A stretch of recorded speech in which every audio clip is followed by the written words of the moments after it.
Резолуцијата на ВМРО ДПМН за македонските црвени линии во спорот со Бугарија е политички потек за поентирање, особено пред избори. Но со оглед на ставот на владеачкото мнозинство во парламентот, оваа иницијатива нема да биде политички формализирана, сметаат аналитичарите. Не очекувам дека тоа ќе произведе некоја промена и не очекувам дека ќе не обедини како нација, меѓутоа од нивна, како што реков, стратешка позиција е паметно што ја прават таа резолуција. Македонија и досега во собранието усвојуваше резолуции, но прашање е колку тие навистина помогнаа во клучните стратешки позиции на земјата, смета Александар Кржаловски од Македонскиот центар за меѓународна соработка. Ние имавме во 2009 резолуција во собранието со големо мнозинство, значи од двете, од сите партии над 100 гласа имаше, ама со преспанскиот ништо тоа не се испочитува, така да не гледам дека некоја резолуција ќе ни помогне за решавање на проблемот. Од друга страна,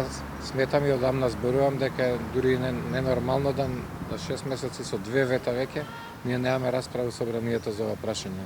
Така наречениот португалски предлог сега е во рацете на словеничкото председавање со Советот на ЕУ.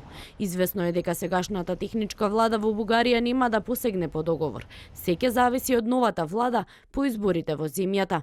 Повеќе очекувам од бугарските избори и ако се потврди победата на Слави Трифонов, се поубедлива се очекува, дека тој е сепак различен тип на политичар, без багаж од претходно, иако не верувам дека и тој има некои многу различни ставови, но барем може да донесе нова динамика.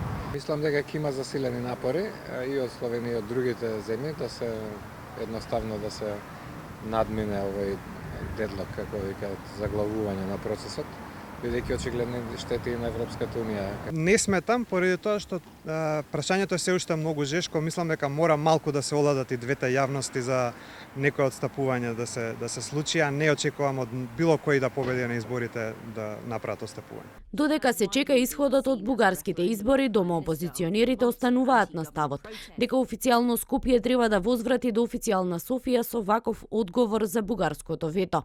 За изгласување на резолуцијата во парламентот на опозицијата е потребен 61 глас, меѓутоа целта е таа да биде поддржана од сите политички представници.